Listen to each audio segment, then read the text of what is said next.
السلام عليكم ورحمة الله وبركاته. شلونكم شباب؟ إن شاء الله بخير. معكم أخوكم ستيف جوست من قناة بروفيشنال عراقي. هذه قناتي، أتمنى الاشتراك بها. درس اليوم ما أطول عليكم. درس اليوم طريقة التقديم على وزارة الدفاع بصفة جندي في الجيش العراقي. طبعا هواي ناس طلبت هذا الشيء وأني بخدمتكم إن شاء الله.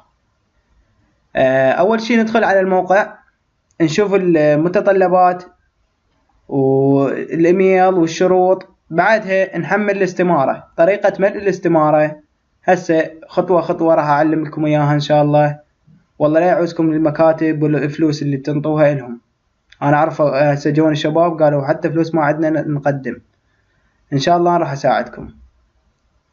بعد ما تدخل على موقع وزارة الدفاع اضغط هنا لتحميل الاستمارة. مثل ما تلاحظون طلع تحميل الاستمارة، أنا محمل الاستمارة. هنا اضغط هنا لتحميل الاستمارة. بعد تحميل الاستمارة نجي يحتاج لنا برنامج الأوفيس الوورد، يحتاج لنا برنامج الوورد. اللي يحتاجه راح انزله بالوصف ان شاء الله بالديسكريبشن. اللي يحتاج البرنامج ينزله. نجي نفتح المستند الوورد، فتح. بعد ما نفتحه راح يطلب من عندنا بيانات شخصية. شلون نملي هاي الاستمارة؟ نملي الاستمارة، نجي على الاسم الأول، نضغط نحدد كليك أيسر، نختار إضافة نص، نكتب اسم الأول، نحول اللغة Shift to Alt عربي، مثلا أحمد.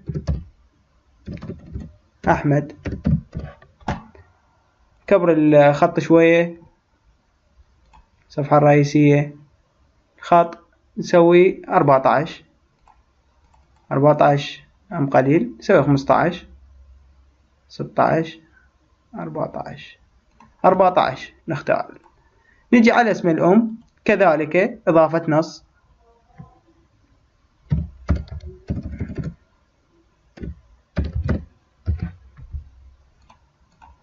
اسم الأم كذلك. نجي على الصفحة الرئيسية نسوي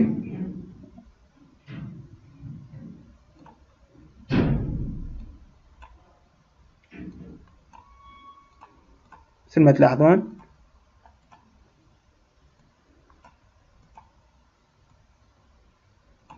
شوية رادلة ترتيب السالفة. الاسم الثالث كذلك إضافة نص. اسم الثاني العفو.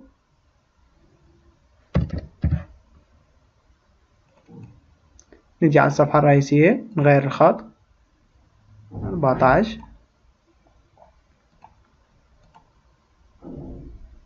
اسحب اللي جوا هاي حتى يوضح شوية.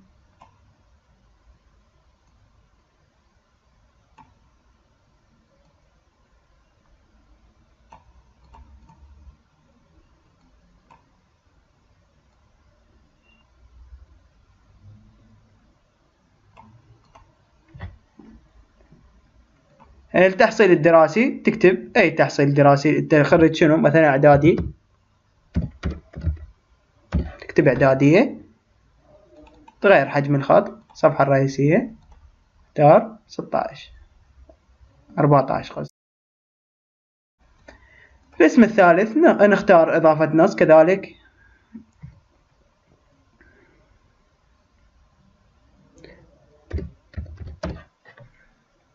نغير حجم الخط 14 الصفحة الرئيسية اختار 14. بعدها شوية نكبر النافذة حتى يظهر الاسم مثل ما تلاحظون. نجي الاسم الرابع اسم الجد.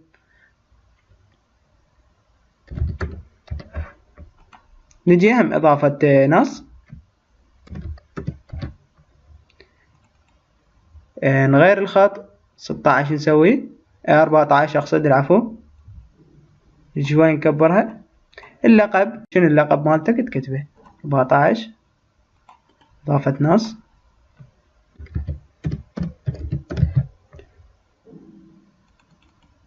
اسم العشيرة نحدد النص، والنوب نختار 14. النوب ننزل هاي شوية مثل ما تلاحظون. رقم الهاتف إضافة نص، تكتب رقمك 077 077، تكتب رقمك. رقم الهاتف البديل، خاف عندك رقمين تقدر تكتب رقمين إضافة نص.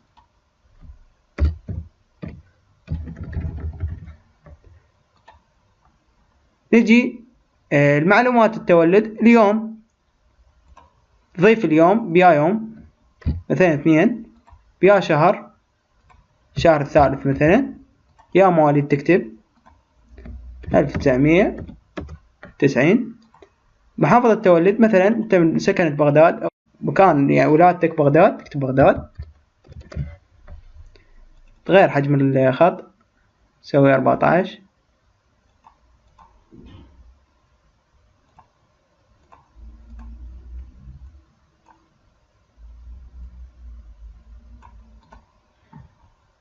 نجي محافظة السكن الحالي بغداد، تكتب حسب التون مكانك.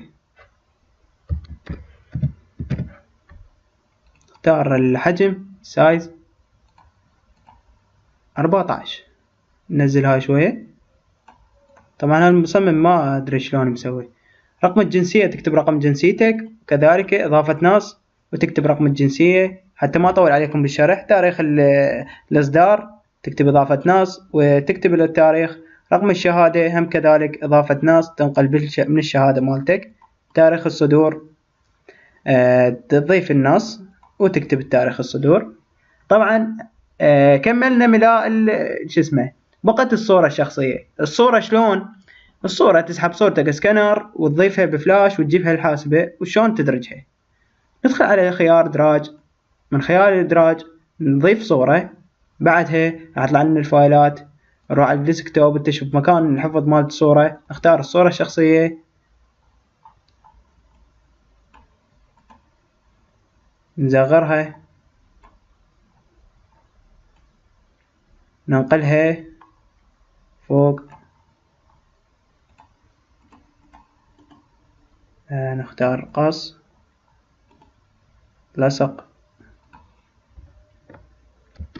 نختار كاترال اكس قطع، قص، كاترال في لصق. نجي شلون نرتب الصورة، رتبها شلون ما كان هيجي.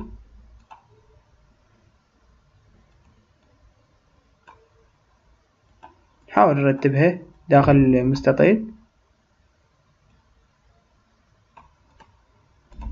مثل ما تلاحظون. ترتبت الاستمارة والملت على حسب الأصول. بعدها شو نسوي؟ من خيار ملف نختار حفظ، بعده نخرج. نعم، نرجع للملف اللي مال وورد، ندخل على الملف نلاحظ الاستمارة مملية.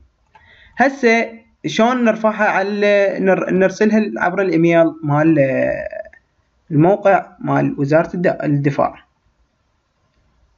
نسوي نسخ للايميل للجيمايل، ندخل على جوجل. اذا كان عندك بهاي الخطوة الاخيرة اذا كان عندك جيمايل بكل بساطة تدخل على جيمايل وترسلها. اذا ما عندك اكو طرق هواي باليوتيوب يعلموك شلون تسوي جيمايل، وما اعتقد واحد يعني هسه ما عنده جيمايل، الكل عنده جيمايل، الأغلبية ما عندهم، بعد ما أدري الله أعلم. ندخل على الجيمايل مالتنا من خلال جوجل، نسجل حسابنا، ندخل على جيمايل شو اسمه موقع مال جيمايل، من خيار إنشاء هنا إلى رسالة إلى الجيمايل تضيفه أول شيء.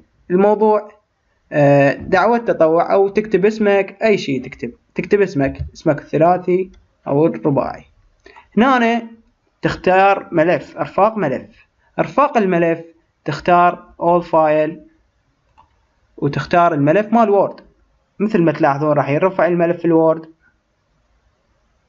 وتختار ارسال، تكتب اسمك الموضوع وتختار ارسال.